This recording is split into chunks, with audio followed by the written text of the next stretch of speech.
Hi, friends. We are here to review both the reunion and pretty much the entire season for the Summer House Martha's Vineyard cast. I started out doing reviews for this season. I think I did two or three, and I was actually really, really excited when I started. But what kind of stopped me was chaos. It was very chaotic. I don't know if you didn't watch, and I referenced it as well, but if you didn't watch my reviews for the first season, one of my biggest things was how chaotic it was and so much going on. It was so like it was just all over the place. Couldn't really get a grasp on what was going on. So what made me excited about this season was I just felt like I was starting to see some dynamics, right? And then I was starting to understand more because then for me it just wasn't, chaos for the sake of chaos. I was starting to see like, well, who's cool with who and who's mixing over here and what are those dynamics and what is the tea? So that was getting excited for me. But then once I clocked that by like episode two or three, it that was more so of a thesis. Like I'm like, I think this is what's going on, but I'm not sure. And then by the time we got to episode four and to the end, it was all more of the same. Like it was very just plain and simple, honestly. Wasn't too dynamic. The dynamics were not necessarily dynamic-ing. It was kind of like those movies where people go in there like, this is predictable, he's the killer, like this is dry. Like that's just kind of how this season felt. And also just more chaos. Like I just don't feel like the chaos resolved. And again, I've never watched Summer House before this one, so I don't know what Summer House is supposed to give. But I'm not necessarily somebody that's watching TV chaos for the sake of chaos. That ain't the type of TV that I like to watch. I like story, I like dynamics, and I just don't. We got stories in this season, but it's like we got them episode two. We got each and every single one of these stories, like episode two, episode three, and they just kind of remain the same. The dynamics did not change, the opinions did not change. Like it just kind of stayed the same. And I think the biggest issue with that is a lot of these people are not friends. There are very clear factions within this group. And then the biggest qualm that I have with this cast is that there's so much damn groupthink. Like you'll get a story about something and you'll get this group perspective on that story and you won't get anything else. Like you just keep having to hear the same opinion about that story over and over and over, and it does not change. The needle is not pushed. Like it's all the same. So that leads me to the reunion where it was still all the same. So that's my short introduction into why I stopped doing reviews for this show and why I don't necessarily think it was that good, which I hate to say. But I'm going to get into more detail about it as we go. So please let's have a chat. Indulge me. We start out the reunion talking about the whole Nick and Summer situation, which kind of spearheaded this season and, also went more so into, and I'm so sorry, it's Alex and Summer. I get Alex and Nick's names mixed up for no reason at all, but I just do. Alex and Summer, and that kind of spearheaded us into the Alex and Noel thing as well. So there's a question of, how did things end? Alex's perspective is that he had a conversation with Summer, said this wasn't working out, we're going to end it. Summer was very adamant that that is not what happened. I don't know how I necessarily feel. If it's a Alex versus Summer thing, I don't know how I feel about Summer's credibility based off of this season. I think that Summer was extremely irritating this season, but I'm actually going to give her some props later on in the reunion. At the end of the day, there's a disagreement as to how this whole thing ended. This leads us into, well, hey, Noel had a ton of heat for Summer, which I don't fully understand. I'm of the impression that there's something that happened after filming Rap, because if it's based on what happened during filming, I would feel some type of way about Summer as well, but I don't know if I would have the type of energy that Noelle had. Noelle really had me for a vast majority of the season. She started to lose me towards the end when the stuff with Nick happened. I think that kind of funneled me into thinking about, like, how does she handle situations? So now watching her respond to Summer, I think it's just a bit much. And it's almost a little bit irrational to me.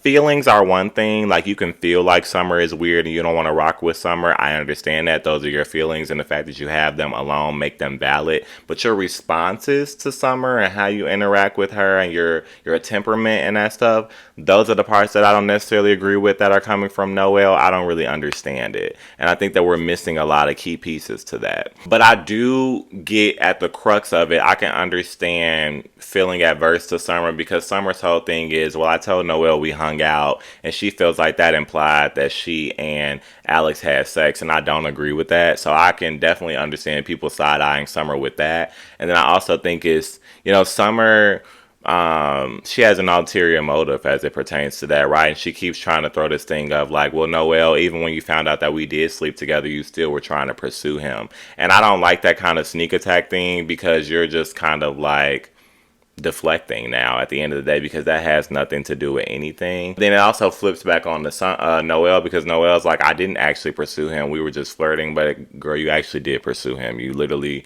were at that club or whatever the hell it was telling him that you wanted to get to know him, and he told you that you were cute but he wasn't feeling that, and then you cried about it to your mom. You know what I'm saying? So you did pursue him, like, let's be honest. So they both kind of missed me on that. But at the end of the day, I understand, like I said, to beat a dead horse, I understand Noelle feeling the type of way that she does, but the way she's reacting, I think, is just a bit dramatic. And we kind of go back into the whole thing of like how Alex and Summer stopped talking. Of course, he gave a lot of reasonings that kind of flowed together. He was kind of long talking, if you ask me. But also, Andy has asked him 1,000 times why he stopped talking to Summer, and I feel like the question has been answered.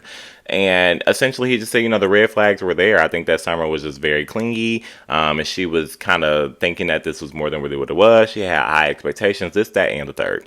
And within that, we talk about, I guess the straw that broke the camel's back is when she took that like sneak picture of him and sent it around, and he just felt like that was weird. And I think that it was weird that Jordan jumped in and was like, well, I don't think that that's weird. Like, we're all friends. Why is that a big deal? It's a big deal because it's a big deal to him. And I think that says a lot about Jordan's character, and I just don't really care for Jordan because Jordan is always such a type of person, unless it pertains to her. Like, Jordan don't give a damn about nobody's perspective about nothing, nobody's feelings about nothing. But if it pertains to Jordan, it's got to be a big, enormous deal. But she's so just like nonchalant as it pertains to everybody else's issues. And that's annoying as hell. We talked a lot about Amir and his girlfriend. I just don't care. I think that it's been over litigated. Of course, it's not just the show's fault. Obviously Amir did that interview where he's like, I don't want to come back next summer if my girlfriend doesn't come back.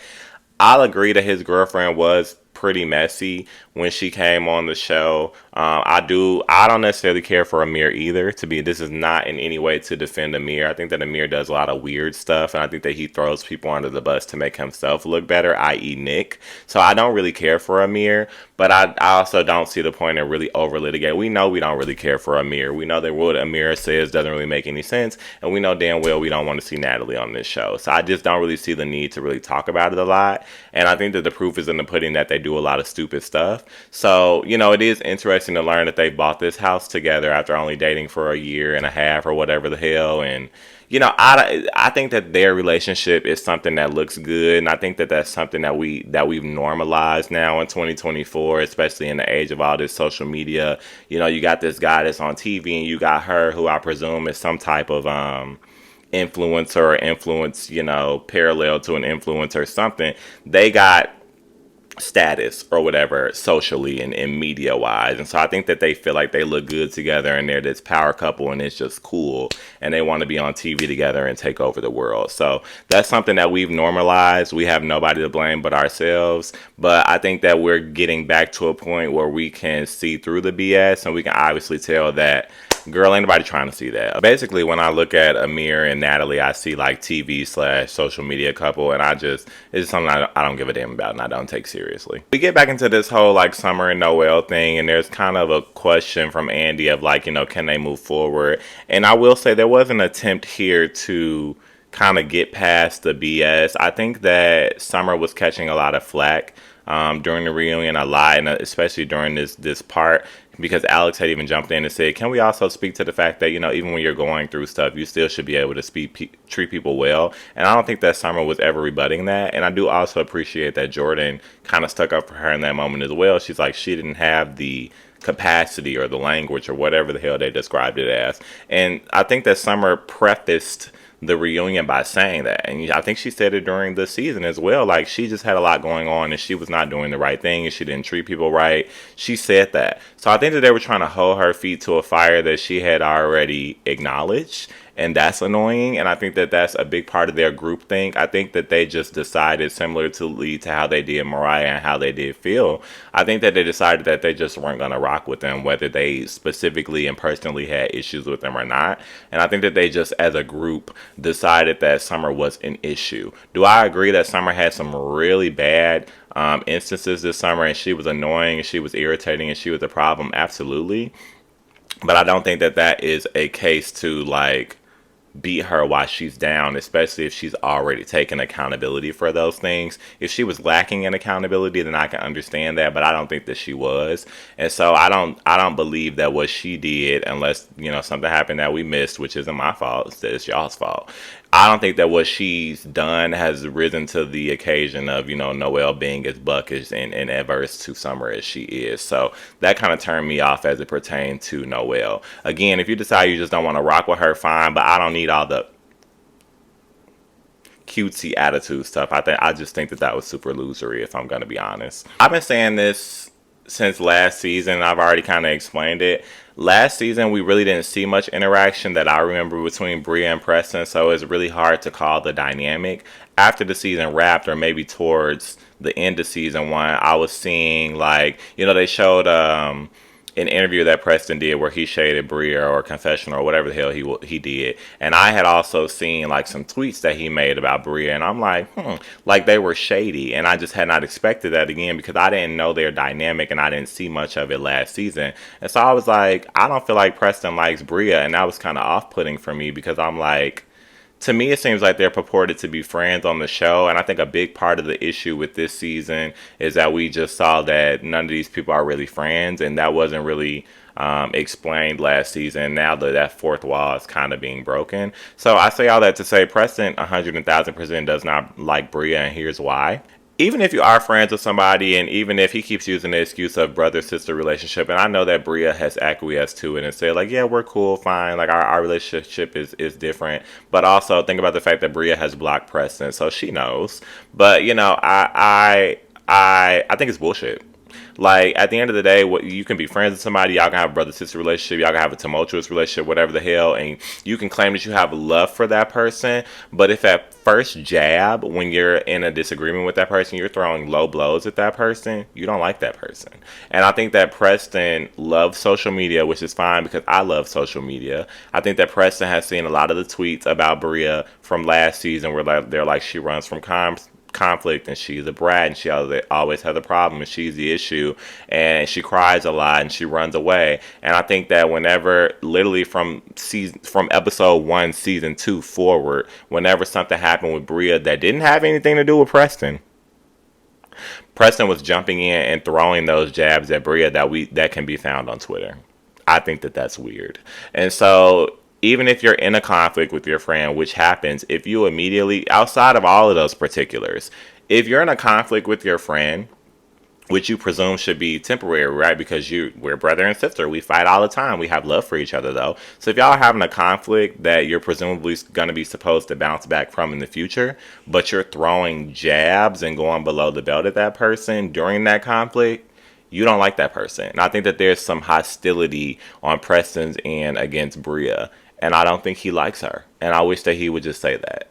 I also think this speaks a lot to Preston's character that he would bring up. I think Preston's messy. And I hate to say it because he is the gay character on the show. And obviously I'm in the community as well. And so I wanna root for him. And I don't want to feel like I have to be adverse to him. And it's always been this trial and tribulation for me because last season I explained in my reviews, when those first couple episodes aired, when Preston was talking, they would do like a church music background behind him, kind of implying that he was preachy. And so at first I was like, I think Preston might be kind of annoying and preachy. And then as I watched the season a little bit more, I'm like, well, what he's saying has merit. So I'm like, maybe the editing is unfair to him, and they're adding that kind of thing back there to make us think that he's preaching and kind of give us this narrative. But I'm like, I don't really know that I think that that's a fair characterization of Preston. Whereas when this season started, he just was messy. Like, I just felt like every time Bria would have a conversation, he was immediately, or a conflict, he was immediately jumping in to be against Bria and calling her annoying and a brat and rolling his eyes. Even specifically in the first episode where, I think it was the first episode where they had that first group dinner and they had that conflict, he's going in on Bria, but Summer is literally right there at that same very meal having a blowout and crying and being dramatic, but Bria's the problem. Like, the only person he calls out is Bria, and everybody, almost everybody on that cast is of the same dramatic level as Bria in different instances. So I think that it's weird that he does that. And back to my original point, I think it says a lot about his character in this instance, in this reunion, where he's bringing up, and I've supported you, Bria. Like, when you were out of the country and your issue happened, like, all of that happened off camera. So you're literally only saying that for a purpose. And the purpose is not to prove a point. You literally could have said, I've supported you, and I don't feel like you said thank you. Like, I feel like I've shown up for you as a friend. Very simple. You don't need to tell us about something that we don't know nothing about at the end of the day. You know what I'm saying? Because we don't even have enough time in this 45-minute reunion to really get into the particulars of it. We still don't know what happened. So what was your purpose of bringing that up? To be messy. And so I don't think that he brought that point home at all. I think that he brought it up intentionally to be messy against Bria, and I don't think that he likes Bria. And it's very like, I've been saying for the longest, there's something off-putting about Preston. I couldn't even get through the interview he did with Carlos King because I'm just like, I don't have the language for it. And it is, again, I've tried so hard not to be adverse to Preston, but I haven't had the language for it, like I said. But now that I've been on Twitter and I've been looking, especially at the reviews from the reunion, everybody is saying, not everybody, but a lot of people are saying the same thing about Preston. They're seeing the same things where it's just like, his words don't match up with his actions at the end of the day. And I think that Preston has a lot of opinions, biased opinions about certain people, not all people. But I don't think that Preston has ever taken an introspective look at himself and looked at like, well, what do I do wrong, right? Like, I will say to his credit, I think that a lot of people in the group, like Jasmine did, credit him for being, somebody that's, neutral in situations. Like, I don't know that he's necessarily called himself that. I think that they put that on him. And then I will also say he's an outlier in the group, right? Like, he's the only gay one. So I think that it's great to have that on the show.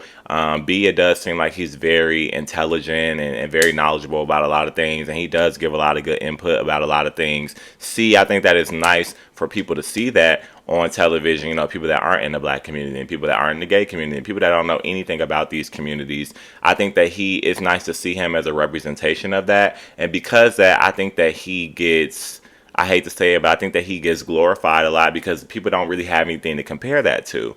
But I think that Preston can be a bit problematic, in my opinion, not as it pertains to being black or being gay. But I think in these group dynamics, I don't think that Preston does any favors to the group. Like, I don't think that he's a neutral party. Again, he didn't call himself that, but I think that he's actually very adverse. And I think that Preston lends himself to a lot of chaos, actually. And I think that he gives a lot of mess and attitude to things that I just don't really like.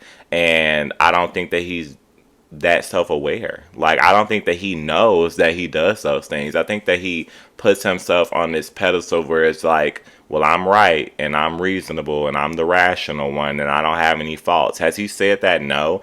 But that's the way that he comes off. So now I kind of understand, going back to season 1, where they were putting the church music behind him and giving me the implication that he was preachy, because he does kind of give like, I'm on a pedestal. He does give that. And I've never heard Preston say, I'm wrong. It was also off-putting for me to hear him say that he didn't think Phil's apology to him this season was sincere. Because I'm like, where the hell did that come from? That's so left field. Even Andy said, well, you seem to have, move past it in the moment. He's like, Preston's response is, what else was I supposed to do? I don't know. Be real and authentic on this reality show. You act like you're the most authentic person here. Like, he just doesn't line up to me. Something is off. I still don't have the full range and language and capacity to describe what's so off-putting about him, but it's just not right. It ain't right. And I think it even boils down to the fact that he allows people like Summer and Shanice and Jordan to be chaotic, but he's always pointing fingers and being mean and throwing insults at Bria. I think that that's so weird. And Jasmine, but we'll get to that. In the interim, they talked a bit about, whether or not it was, a debate of whether Simon was using Bria for clout. I'm going to be completely honest. I don't really care about that either. I don't know that. I think that they have a legit relationship that started before this show started. And I don't know. I think that he's a rich man and Bria likes nice things and she just so happens now to be on a reality TV show. So I think it just kind of pans out that way. And I kind of feel like she described it that way, and I just don't really think that it's that deep. Back to Preston. So I'm Greek. I'm in a Greek fraternity. I love each and every one of my frat brothers. I'd be able to say that without a shadow of a doubt. I don't like talk to all of them daily, and I wouldn't say we're best buds, but I would never get on television and say we're not close or we don't really get along or we don't really have a relationship. So, and I don't say that to be judgmental because I'm sure, all types of which one of people have their own type of relationship with their Greek fraternity and sorority brothers and sisters, but it's off-putting to hear. I just have to be honest about that. Like, that's my reaction to it. So every time that I hear him say that he's not close to Silas and he doesn't have a relationship with Silas and Jasmine, it's weird to me, especially because he would not be on this show but for Silas and Jasmine, from what I've heard, from what we know. So I think, it can be true that he doesn't have a relationship with them, doesn't necessarily feel close to them, but I think that the reasoning will have to be a little bit more clear to me, and we never received any reasoning, right? So if you just kind of feel like they've done something weird or you don't like something that they did, I'll just need that type of a context, because to me there's nothing. So it seems weird and off-putting that he would come out and say that, especially because on the flip side they never say stuff like that, right? So I just don't understand. I don't understand it. It's weird to me at the end of the day. And that may be rational or irrational. But again, me as a person that's in a fraternity and has frat brothers, I think that that's weird. Especially without reasoning. Like, did he do something to you? Did he steal from you? Like, this, something. Like, what happened? That's what I want to know. And I think that Jasmine made a very valid point about her introducing Preston, to Jordan and to Summer. And then, when they give you the information that they don't want me to come on a trip, you're not going to at least share that with me or share that with my husband, Silas, who happens to be your frat brother, your line brother. Like, that is weird, because I did introduce you to them. And Preston's bringing up a weak point of what that doesn't mean the friendships are the same, the dynamics are the same because you introduced me. That's not the point that she was making. I introduced you to them and they said they didn't want me to come on a trip, but they invited you. That's information that you should share, or at least speak up, say something, So I think that speaks to his character as well. I think that was messy, and I think that was weird, especially not to even be open to hearing what Jasmine had to say and why that may be hurtful and why that may be weird to her, because that that's weird. So it's even more weird to gaslight her and act like it's not an issue. That is an issue, because at the root of it, Summer and Jordan and them have no reason to be upset with Jasmine and not to invite her. If you don't want her to come to Jamaica, then fine. And Shanice, I keep leaving her out. If you don't want her to come to Jamaica, then fine. If you don't like her, then fine. You think she's annoying, then fine, because she was annoying last season. But you can't act like there's this big issue here with Jasmine where you can't trust her and you don't want to be friends with her, Jordan, because there's not. So Preston is complicit in that, and that makes him even more messy and weird to me. Going on to Jordan, like, when she's asked what is your issue with Jasmine, she's still stuck on this whole like matchmaking thing from last season. It was weird and it was annoying, but that's not me saying like, oh my god, I can't trust Jasmine, she's Batman, I don't know her secret identity, like she's so weird. That's crazy. Okay, like, you're literally pulling that out of your ass. You just made that up, in my Candy voice. Like, girl, come on now. Like, figure something else out, Jordan. Honestly, besides that, I don't even know why Jordan was here. this reunion this season. Like, it's just so hard. And I liked Jordan last season. So when I'm reading these people like Preston and like Jordan, like, I was giving them the damn benefit of the doubt from last season. I liked them. I was rooting for them. But they're weirdos to me now. Like, the way that they move is weird to me. And it's off-putting. And it seems like it's adversarial just for the sake of being adversarial. It lends itself to chaos. And it's mean girl behavior. And it's groupthink. And I don't like any of those things, especially for grown ass black people. We get to the whole Nick and Bria thing. I definitely understand Nick being upset because I do think that it was messy for Bria and Noel and whoever else the hell was there along with Natalie to be discussing Nick and saying, like, if he'd be down to have sex with somebody, whatever, da, da, da. I do appreciate that Bria stood 10 toes down and was like, yeah, I said that. I still mean that. I still feel that way. But I don't, I don't know. I think that was a messy conversation to have. I understand, the whole thing of where it went to Natalie and Natalie took it upon herself to want to bring it up to Tasia. I do think it was all very messy. I don't think it was that big of a deal, though, if I'm going to be honest. So, again, I don't understand all the energy Noelle was giving. Because she's like, well, basically, Natalie put the blame on us and threw us under the bus, and she was the one being messy. Y'all started being messy because y'all were having that conversation in front of her. Categorizing it as girl talk doesn't make it not messy. Everybody in this situation was messy. Whether y'all were going to take it to Tasia or not, it's still messy. Because guess what? It's also going to be airing on TV. Are you dumb? So I didn't like that. Again, Natalie, I don't have much to say about her. But yeah, she is messy and she is annoying. Like, nothing's going to take away from that. But, I'm glad that I think that the heat was taken off of Bria. I think Bria had to take a lot of the heat for that, as she typically does, because, again, groupthink. And while I think that she was messy, I don't think that it rose to the occasion of her having to be screamed at and crucified for that. And I do appreciate the fact that, Nick did acknowledge that he and Tasia broke up. And I appreciate the fact that he acknowledged that, he feels like he embarrassed her on TV. So I can appreciate something like that. And I think Nick is a good guy. And like I referenced earlier, like Amir, this is the second time I feel like Amir kind of threw Nick under the bus because he keeps doing these comparisons of like, well, Nick does certain stuff in a relationship that I wouldn't do. And this example of him looking at girls, like going out of his way to look, it was such low hanging fruit and it was so weird to bring up for no reason at all. And honestly, it was initially brought up to take the heat off of him because his girlfriend was being jealous and possessive, and she was just like, what's going on? And he's like, well, I don't do what Nick does. So I didn't like that. It was very what they would say call bitch made, in my opinion, and I just don't necessarily care for Amir. And in my opinion, I don't know that if I were Nick, Amir would be somebody that I would hang out with. So all in all, if I didn't make it very clear, there are some very obvious issues with this cast and this season, in my opinion. I think that it's just very cliquey in terms of the cast. It's obvious that they're not friends. Obviously, everybody's not going to be friends. It's like 10 of them. But it's just so clear what the cliques are. The groupthink is insane. You don't really get any dynamic shifts, right? And as it pertains to opinions, like I said, like for Bria, for example, you'll get an opinion about that groupthink opinion, and you don't get anybody else that comes in and says, well, actually, or gives a different perspective, right? Everybody else is silent. They let the group give the consensus, the adverse consensus, and then they just move on. They kind of all go with it, right? The reason that none of them were rocking with Jasmine, that was supposed to be such a huge story this season. Nobody was rocking with Jasmine this season. Shanice was so excited to say, but why?